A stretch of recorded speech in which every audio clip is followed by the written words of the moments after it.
ہمیں ان جن فرقوں کے بارے میں آپ سے بات کر رہا ہوں نا کہ یہ کہہ دیں میں حمد کرتا ہوں، ہم حمد کرتے ہیں، اگر یہ بھی کہہ دیں حمد کرو اللہ تعالیٰ کے، یہ کون سا صیغہ ہے؟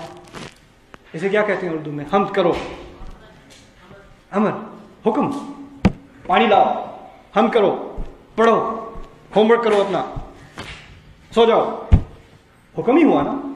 اور اللہ تعالیٰ حکم بھی دے سکتا ہے اور دیتا بھی ہے قرآن میں، تو حمد کا حکم کیوں نہ ہوا؟ کیوں نہ بات شروع ہوئی احمد اللہ، حمد کرو اللہ تعالیٰ کی، حمد کرو اللہ تعالیٰ کی. کیونکہ حکم دینے میں آپ کے آگے دو پاسبلٹیز ہیں، دو امکانیات ہیں. ایک امکان تو یہ ہے کہ جس کو آپ نے حکم دیا اس نے حکم مان لیا. دوسرا امکان یہ ہے کہ جس کو آپ نے حکم دیا اس نے حکم نہ مانا. دو امکان ہے نا. اور وہ دونوں امکان ان کا یعنی فرض کریں میں آپ سے کہوں اچھا یہ کمرہ صاف کر دو، اپنے بیٹے سے کہتا ہوں کمرہ صاف کر دو. اب دو پاسبلٹیز ہیں، دو امکان ہیں. ایک امکان تو یہ ہے کہ آدھے گھنٹے بعد کمرہ صاف ہے، اس نے کر دیا. دوسرا امکان یہ ہے کہ اس نے صاف کر دیا. تیسرا امکان کہ اس نے صاف کر دیا، کیونکہ اور کوئی امکان نہیں ہے. لیکن کمرے کے صاف ہونے کا دار و مدار کس پر ہے؟ مجھ پر ہے یا اس پر ہے؟ اس پر ہے نا. اب بات اس پر ڈیپینڈ کرتی ہے، مجھ پہ ڈیپینڈ نہیں کرتی. ایک دفعہ میں نے حکم دے دیا تو جیسے انگلش میں کہتے ہیں the ball's in your court. اب تو بات آپ پر ہے، آپ پر بات کا دور و مدار ہے، مجھ پر نہیں ہے. اسی لیے اللہ تعالیٰ نے ہمیں حکم نہیں دیا، ورنہ حکم دیتے تو ایسا ہوتا ہے کہ اگر ہم حکم کی تعمیل کریں گے تب ہوگی، نہیں کریں گے تو نہ ہوگی. ہم پر ڈیپینڈ نہیں کیا اللہ تعالیٰ نے. الحمدللہ نہ اس میں امر چلتا ہے، نہ اس میں ماضی چلے گا، نہ اس میں حال، نہ مستقبل، نہ انا لگا سکتے ہیں، نہ للہ کی جگہ الحمدللہ کی جگہ للہ الحمد کہہ سکتے ہیں. آپ کہیں سے بھی تبدیلی لانے کی کوشش کریں، جو بات الحمدللہ میں ہے وہ کسی اور چیز میں ہے ہی نہیں، کسی اور آپشن میں ہے ہی نہیں. اب اس میں ایک آخری میں آپ کو اور آپشن کا ذکر کر دوں. وہ یہ ہے کہ اللہ تعالیٰ کا فرض کریں لفظ استعمال ہی نہیں ہوا. ہم پڑھتے ہیں الحمدللہ رب العالمین، پڑھتے ہیں نا. اب فرض کریں اللہ تعالیٰ کا لفظ موجود نہیں ہے، لفظ جلالہ موجود نہیں ہے، ہم پڑھیں الحمدللہ رب العالمین. الحمدللہ رب العالمین، تمام جہانوں کے رب کے لیے تعریف اور شکر ہے. بات تو پھر بھی ٹھیک ہے، بات تو غلط نہیں ہے. فرق صرف اتنا ہے کہ اللہ تعالیٰ کے نام کا استعمال نہیں ہوا. اب پھر کلام میں کیا نقص ہے؟ کیا مس ہو گیا؟ کون سی بڑی بات ہے؟ میں یہ سب آپشنز آپ کو کیوں بتا رہا ہوں؟ یہ تمام جو مختلف امکان ہیں میں ان کا ذکر کیوں کر رہا ہوں؟ یہ میں نے اپنی طرف سے نہیں لکھا بائی دا وے، یہ سب موجود ہے کتابوں میں، لیکن یہ صرف کتابوں میں کہیں دفن ہوا ہے. اس بارے میں ہمارے ہاں بحث نہیں ہوتی. کرنے کا فائدہ کیا ہے؟ کیونکہ جب ہم یہ کہتے ہیں کہ یہ کلام بالکل کسی نقص سے فارغ ہے، اس میں کوئی خلل نہیں ہے، اس میں کوئی تبدیلی نہیں ہو سکتی، تو لیٹس ایکسپیریمنٹ. چلو کوشش تو کرو تبدیلی کی. کیا ہوتا ہے؟ کوئی اور طریقہ ہے حمد کرنے کا؟ کوئی اور الفاظ ہیں جو استعمال ہو سکتے ہیں؟ کیوں نہیں ہو سکتے؟ کیوں کا لفظ جو ہے نا یہ بڑا خطرناک لفظ ہے. جب بچہ آپ سے پوچھتا ہے نا کیوں، تو آپ ڈر جاتے ہیں یہ تو ایمان خراب ہو جائے گا بچے کا. وائی آر وی مسلم؟ کیوں مسلمان؟ یہ قرآن میں ہم ایمان کیوں رکھتے ہیں؟ لیکن میں آپ کو ایک بات بتاؤں، جب کیوں کا جواب مل جائے نا تو وہ ایمان پکا ہوتا ہے جو کسی اور راستے سے پکا نہیں ہوتا. یہ سوال بہت خطرناک بھی ہے اور اس کا جواب بہت قوی بھی ہے. اسی لیے میں یہ بحث کر رہا ہوں آپ کے ساتھ. اچھا آخری تھا لفظ، کیا لفظ نکال دیا میں نے کلام میں سے؟ اللہ، الحمدللہ رب العالمین. میں لوئزیانا میں تھا، بریک سے پہلے میں آپ سے ذکر کر رہا تھا. Scary place. اچھا میں گیس بھر رہا ہوں، سامنے پک اپ ٹرک ہے، وہ نکلا بندہ، big guy staring at me, ایسے دیکھ رہا ہے گھور گھور کے. تو میں نے کہا پریز دا لارڈ مین، پریز دا لارڈ. کیا ترجمہ ہو پریز دا لارڈ؟ اور رب کی تعریف کرو. لیکن عیسائی کے ہاں پریز دا لارڈ وہ کیا سمجھے گا؟ وہ سمجھے گا oh you on my team, I don't know. تم تو اپنے بندے ہو یار، پریز دا لارڈ. اچھا میں اگر اس سے کہوں پریز اللہ دا لارڈ، پھر تو لوئزیانا کے بعد آگے کہانی نہ چلتی. You understand? اگر میں اس سے پریز دا لارڈ کہوں، رب کی تعریف کرو، تو کیا ممکن ہے کہ اس کے دماغ میں رب کی کوئی اور تعریف ہے، میرے دماغ میں اور اس کے دماغ میں اور؟ یہ ممکن ہے کہ نہیں؟ ہے تو ممکن. اسی طرح کا ایک معاملہ قرآن میں بھی ہے. قرآن میں موسیٰ علیہ السلام کا جو مقابلہ ہوا جادوگروں سے، مقابلہ جیتنے کے بعد جادوگر تمام کے تمام سجدے میں گر گئے. فرعون خود کنفیوز، یہ کیا ہوا ہے؟ یہ کیا ان کے جادو کا کچھ حصہ ہے؟ یہ کیا ایکسرسائز کر رہے ہیں؟ کیا کر رہے ہیں؟ یہ سجدے میں کیوں گرے؟ سجدے سے کھڑے ہوئے اور کہتے ہیں آمنا برب العالمین، ہم تمام جہانوں کے رب پر ایمان لے آئے. ہم تمام جہانوں کے رب پر اور تمام قوموں کے رب پر ایمان لے آئے. اچھا، فرعون کا مسئلہ یہ ہے کہ وہ اپنے آپ کو کیا مانتا ہے؟ رب مانتا ہے. تو اگر وہ کہہ بھی دیں کہ ہم تمام قوموں کے رب کو پر ہمارا ایمان ہے، تو وہ کیا سمجھے گا؟ چلو ٹھیک ہے، میں تو یہ جانتا ہوں یار، آگے بات کرو، یہ تو مجھے پتا ہے. لیکن ان کا کیا مقصد تھا کہنے کا؟ کہ وہ اللہ تعالیٰ پر ایمان لائے ہیں. تو انہوں نے اگلی آیت میں اپنی بات کو واضح کیا، آمنا برب العالمین رب موسیٰ و ہارون. تم نہیں، موسیٰ اور ہارون کا رب. یعنی انہیں وضاحت کرنے کی ضرورت پڑی. صرف یہ کہہ دینا کہ آمنا برب العالمین کافی نہیں تھا. کیا یہ ممکن ہے کہ مکے میں جب یہ قرآن پڑھا جا رہا تھا، کیا یہ ممکن ہے کہ لوگوں کے دماغ میں رب کی مختلف ڈیفینیشنز اور مختلف تعریفیں ہوں؟ ممکن ہے کہ نہیں؟ اگر یہ کہہ دیں رسول صلی اللہ علیہ وسلم الحمد لرب العالمین، ہو سکتا ہے کسی کو اس سے کوئی تکلیف ہی نہ ہو. کوئی کہے کیا ہاں میں تو یہ بھی مانتا ہوں. یعنی ہر چار آدمیوں کے چار مختلف رب، اور ہر کوئی کہہ رہا ہے الحمد لرب العالمین، کوئی مسئلہ ہی نہیں. اگر آپ نے وضاحت سے یہ بات کرنی ہے کہ آپ اللہ تعالیٰ کے بارے میں بات کر رہے ہیں، تو الحمدللہ لفظ اللہ کا وہاں ہونا لازمی ہے. اس کے بغیر توحید کا جھگڑا ہی نہیں ہوگا، ورنہ تو جھگڑا ہی نہیں ہوگا. الحمدللہ رب العالمین. دوسری بات یہ، کیا اللہ تعالیٰ کے مختلف نام ہیں؟ تو اللہ کی جو صفات ہیں ان کو اللہ تعالیٰ کے نام کہا جاتا ہے قرآن میں. وَلِلَّهِ الْأَسْمَاءُ الْحُسْنَى. کیا نام ہے؟ کچھ بتائیں مجھے نام. الرحمن، الرحیم، الملک، القدوس، السلام، المؤمن، المہیمن، العزیز، الجبار، المتکبر، الخالق، البارئ. کتنے نام ہیں؟ بے شمار نام. کم از کم 99 نام تو ہیں، کم از کم، رائٹ؟ اچھا، اب ان میں سے کسی ایک کا استعمال بھی یہاں ہو سکتا تھا. آپ اللہ تعالیٰ کی تعریف کر رہے ہیں نا، تو اگر آپ الحمد للخالق کہہ دیتے، الحمد للرحیم کہہ دیتے، الحمد للرحمن کہہ دیتے، الحمد للوہاب، الحمد للقہار، ان میں سے کوئی بھی لفظ استعمال کر دیتے، یہ تمام الفاظ اللہ تعالیٰ کے لیے ہی تو ہے نا. لیکن فرق یہ پڑتا کہ اگر میں کہوں تمام تعریف، تمام شکر خالق کے لیے ہے. خالق کا معنی کیا ہے؟ بنانے والا. یعنی میں صرف اس بات کی تعریف کر رہا ہوں اور اس بات کا شکر کر رہا ہوں کہ اس نے بنایا. اگر میں کہوں الحمد للرحیم، تو میں صرف اس بات کی تعریف کر رہا ہوں اور اس بات کا شکر کر رہا ہوں کہ وہ رحمت کرتا ہے. اگر میں کہوں الحمد للحکیم، تو میں صرف اس کی حکمت کا شکر اور اس کی حکمت کی تعریف کر رہا ہوں. میں نے اس کے باقی جو تمام اوصاف ہیں، جو تمام اس کے نام ہیں، جو تمام اس کے کام ہیں، ان میں سے اور کسی کی میں نے تعریف نہیں کی، میں نے صرف اس کام کی تعریف کی. مجھے کوئی ایک طریقہ چاہیے کہ میں اللہ تعالیٰ کی ان تمام صفات کی تعریف کر دوں جو میرے دماغ میں ہیں اور جو میرے دماغ میں نہیں بھی ہیں، جن کا مجھے علم ہے، جن کا مجھے علم نہیں بھی ہے. میں کیسے ایسا لفظ ڈھونڈوں جن میں تمام کے تمام ایک وقت میں شامل ہو جائیں؟ آپ کے پاس کوئی اور طریقہ نہیں رہے گا سوائے الحمدللہ. الحمدللہ لفظ اللہ کے بجائے کوئی طریقہ اور ہے ہی نہیں، کوئی اور راستہ ہے ہی نہیں. باقی تمام میں کچھ نہ کچھ پیچھے رہ جائے گا، کچھ نہ کچھ خلل آ جائے گا، کچھ نہ کچھ نقص آ جائے گا. اب یہ بحث ہے الحمدللہ پر. آپ اندازہ کریں ہماری 1400 سال سے زیادہ کی تاریخ میں اس طرح کی بحث ایک ایک لفظ پر، ایک ایک آیت پر ہو چکی ہے. ایک ایک لفظ، ایک ایک آیت پر. یہ یہاں کیوں ہے؟ اگر ایسے ہوتا تو کیا ہوتا، ویسے ہوتا تو کیا ہوتا، ویسے ہوتا تو کیا ہوتا. اب اندازہ کریں. اور یہ اس طرح کا مطالعہ صرف فاتحہ، میں پورا قرآن کا نہیں کہہ رہا، اگر صرف فاتحہ کا بھی ہو جائے تو ایمان پہ اس کا کیا اثر پڑتا ہے؟ کیا یقین انسان کو آتا ہے کہ یہ کلام الہی ہے؟ یہ انسان کا کلام نہیں ہے، یہ انسان کے لیے مشکل، یہ ممکن ناممکن ہے، بالکل ناممکن ہے، سرے سے ناممکن ہے.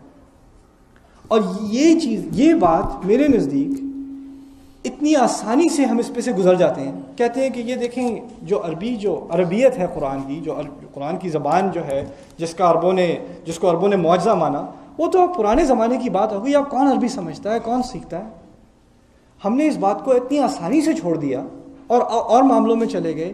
لیکن ہمیں اس بات کو چھوڑنے کا جو اثر ہے نا ہم پر، اس پر ہم نے کوئی زیادہ زور نہیں دیا، نہ اس پہ دھیان دیا. اس کا اثر یہ ہوتا ہے کہ جو ہمارے دل میں جو واقعی عقلی یقین ہے نا کہ یہ کلام واقعی خدا کا کلام ہے، وہ کمزور ہوتا چلا جاتا ہے. اور پھر انسان سمجھتا یہ ہے کہ ترجمے میں اور قرآن میں فرق ہی کیا ہے. تو جب انسان کو ترجمے میں کوئی بات ایسی لگتی ہے، یار یہ کچھ سمجھ نہیں آ رہی کیا کہا ہے. اور تقریباً ہر مسلمان جو قرآن کو ترجمے میں پڑھتا ہے اس کا کہیں نہ کہیں یہ تجربہ ضرور ہے کہ اس کے دماغ میں آتا ہے یار یہ کیا لکھا ہے، سمجھ نہیں آئی بات، یہ کیا کہا ہے. یہ سوال لازمی آئے گا. اس مطالعے سے ان سوالوں کا جواب ملتا ہے، دل پہ اطمینان ہوتا ہے. اور یہ دل کا اطمینان کوئی بری بات نہیں ہے. ابراہیم علیہ السلام اپنے تمام ایمانیات کے باوجود کہتے ہیں ربی ارینی کیف تحیی الموتى، رب مجھے دکھا دے یہ موت کو زندگی کیسے دیتا ہے تو.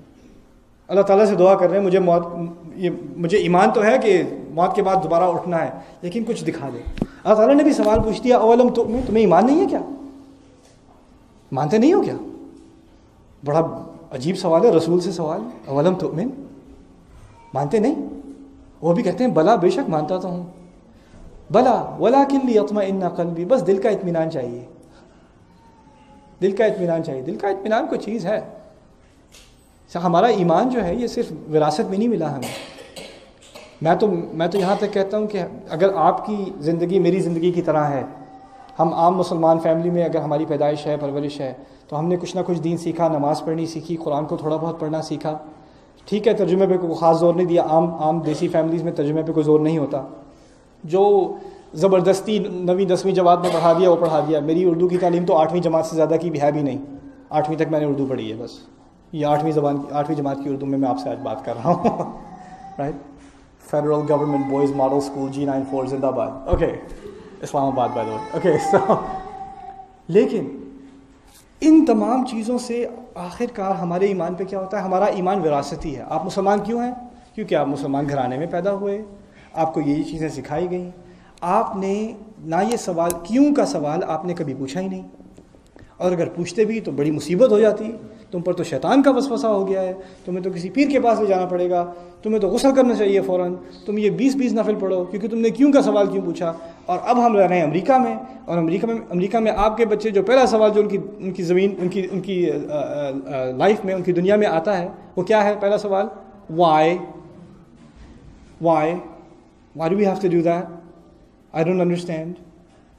اور ہم نے یہ سمجھا کہ تمام تر ادیان دنیا کے، تمام مذہب دنیا کے، وہ پتہ کیوں چل رہے ہیں؟ کیونکہ ان کے باپ نے بچے کو سکھایا، ماں نے بچے کو سکھایا، بچہ اپنے بچوں کو سکھائے گا، اسی طرح چلتا ہے معاملہ. اسلام ان چیزوں سے مختلف ہے. اسلام میں ہمارا دین، ہمارا عقیدہ، ہماری ایمان کی بنیاد عقلی ہے، دلیل پر ہے. اور دلیل کی ضرورت صرف اس وقت ہوتی ہے جب کوئی پوچھے میں کیوں ایمان لاؤں، کیوں مانوں یہ خدا کا کلام ہے. اور یہ سوال غیر مسلم کو کرنے کا حق ہے. اور میں کہتا ہوں کہ ہمیں اس سوال کا جواب مسلمانوں کو سکھانا پڑے گا. اور اگر یہ سوال لوگ پوچھتے نہیں ہیں تو میں کہتا ہوں آج ہماری جو ینگ جنریشن ہے اس کی بہت بڑی اکثریت اس سوال کو اپنے دل میں لیے بیٹھی ہے. کیوں؟ میں مطمئن نہیں ہوں، مجھے نہیں لگتا کہ یہ صحیح ہے. I'm not convinced. 1-2 فلسفی کورسز لے لیں، 1-2 سائیکالوجی کورسز لے لیں، 1-2 اینتھروپالوجی کورسز لے لیں، 1-2 ورلڈ ریلیجن کورسز لے لیں، آپ کا ایمان گیا. یہ مطالعہ ضروری ہے، یہ پڑھائی ضروری ہے تاکہ ایمان پکا رہے، تاکہ ایمان صرف روحانی نہ رہے، عقلی بھی ہو جائے. تو میری دعا ہے کہ انشاءاللہ تعالی یہ سلسلہ انشاءاللہ آج تو تجربہ تھا. خیر مجھے کوئی امید نہیں تھی کہ زبان سے کوئی لفظ بھی نکلے گا، کیونکہ زیادہ تر میں اب تو ابو امی سے بھی انگلش میں ہی بات نکل آتی ہے. ایون وہ جواب اردو میں دیتے ہیں لیکن پھر بھی انگریزی میں بات کرنے کی عادت ہو گئی ہے. اور وائف کو میری الحمدللہ اردو بالکل سرے سے آتی نہیں ہے، بیچاری کو، مسکینہ. اس کو ڈر ہے کہ آج کے بعد چڑھ جائے گی زبان تو پھر اب میں انگلش میں بات نہیں کروں گا. تو وہ دعا کر رہی ہے کہ انگریزی برقرار رہے میری. لیکن میں چاہ رہا ہوں کہ انشاءاللہ آج میرا نہیں خیال کہ فاتحہ پوری کر سکیں گے، لیکن جتنی کر سکیں گے کر سکیں گے. اور پھر میری نیت یہ ہے کہ ریگولرلی ناٹ ایوری ویک، لیکن کسی نہ کسی طرح یہ سلسلہ ہم برقرار رکھیں، اور یہ سیریز جو میں نے انگلش میں کی ہوئی ہے یہ اردو میں بھی ریکارڈ ہو جائے مسلمانوں کے فائدے کے لیے انشاءاللہ تعالی۔ اوکے، تو اچھا تھوڑا اور آگے چلتے ہیں، پھر میں آپ کو بریک دینے کے لیے تیار ہوں انشاءاللہ۔ الحمدللہ کے بارے میں بات ہو گئی، اب بات کرتے ہیں رب کے بارے میں۔ رب کے معنی اردو ترجمے میں لکھے ہوتے ہیں پروردگار۔ کبھی پڑھا ہے پروردگار؟ فارسی کا لفظ ہے، مجھے اس کے لفظ کے معنی نہیں پتہ۔ آپ سے کوئی پوچھے پروردگار کے کیا معنی، آپ کہیں گے رب۔ آپ سے کوئی پوچھے رب کے کیا معنی، آپ کہیں گے پروردگار۔ پنگ پانگ، دس از ٹیبل ٹینس، جس گو بیک اینڈ فورتھ۔ کیا معنی ہیں رب کے؟ میں آپ کو عربی میں رب کے معنی بتانا چاہتا ہوں پہلے۔ الرب کہتے ہیں عربی میں هو المالک والسید والمربی والمنعم والقیم، کافی اجزاء ہیں اس کے۔ الرب کے پہلے معنی جو کسی چیز کی ملکیت رکھتا ہو، جو کسی چیز کا مالک ہو۔ رب میں مالک ہونے کے معاملے کے معنی شامل ہیں۔ عربی میں کہتے ہیں رب البیت۔ رب البیت کے معنی گھر کا مالک۔ رب کا لفظ صرف اللہ تعالیٰ کے لیے استعمال نہیں ہوتا، عربی میں کسی مالک کے لیے بھی استعمال ہوتا ہے، ٹھیک ہے۔ پہلا معنی رب کا مالک۔ دوسرا سید۔ سید کے معنی سید صاحب نہیں، سید کے معنی عربی میں ہے جو جس کا کسی چیز پر کنٹرول ہو، جو کسی چیز پر پوری طرح جس کا کنٹرول کو اردو میں کیا کہتے ہیں؟ عبور نہیں، نہیں کنٹرول ہی ٹھیک ہے یار، کوئی بات نہیں، کام چلاؤ۔ اوکے، طاقت، اختیار، کسی پر پورا اختیار ہونا کسی چیز پر، اس کو سید کہا جاتا ہے۔ رب نہ صرف یہ کہ مالک ہے، اس کو پورا اختیار بھی ہے۔ میں آپ کو مثال دوں، آپ ایک گاڑی کے مالک ہیں، لیکن آپ اس گاڑی کو کیسے چلائیں، سڑک پر کیسے چلائیں، کتنی رفتار سے چلائیں، کب روکیں اور کب بڑھائیں آگے، اس پر آپ کا اختیار نہیں ہے۔ آپ گھر کے مالک ہیں، ٹھیک ہے، لیکن آپ اپنے فرنٹ لان میں کیا رکھیں کیا نہ رکھیں، HOA، آپ کے پاس پورا اختیار نہیں ہے۔ اگر آپ اپنے گھر میں کوئی ترمیم کرنا چاہتے ہیں، کوئی ایک کمرہ آگے مزید بنوانا چاہتے ہیں، یا کوئی ایک اوپر فلور بنوانا چاہتے ہیں، تو آپ کو ٹاؤن کے پاس جانا پڑے گا کہ نہیں، اپروول لینا پڑے گا کہ نہیں۔ مسئلہ یہ ہے کہ آپ مالک تو ہیں، لیکن آپ کے پاس اختیار پورا نہیں ہے۔ اختیار کچھ جزئی تو ہے، تھوڑا بہت تو ہے، لیکن پورا اختیار نہیں ہے، ٹھیک ہے۔ رب کے معنی میں مالک بھی پوری طرح اور اختیار بھی پوری طرح، کنٹرول بھی پوری طرح، ٹھیک ہے، یہ دوسرا معنی ہے۔ تیسرا معنی مربی۔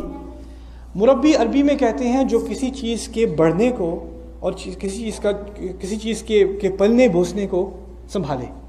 جیسے کوئی پودے کا خیال رکھ رہا ہے اور ہر روز اس پر پانی ڈالتا ہے، اور پوری طرح احتیاط کرتا ہے کہ اس کو جو ہے سورج کی روشنی ملے، اور اگر کوئی کیڑا وغیرہ آتا ہے تو اس کو ہٹا دیتا ہے، جیسے کسان کرتا ہے، یا آپ اپنے بیک یارڈ میں شاید کرتے ہوں۔ یہ مربی کا عمل ہے۔ مربی کا عمل ہے کہ کسی چیز کو بڑھنے کے لیے اس کا خیال رکھنا، اس کی پرورش کرنا۔ جیسے ہم اپنے اولاد کے لیے ہم مربی ہیں، ہم اپنی اولاد کے لیے مربی ہیں۔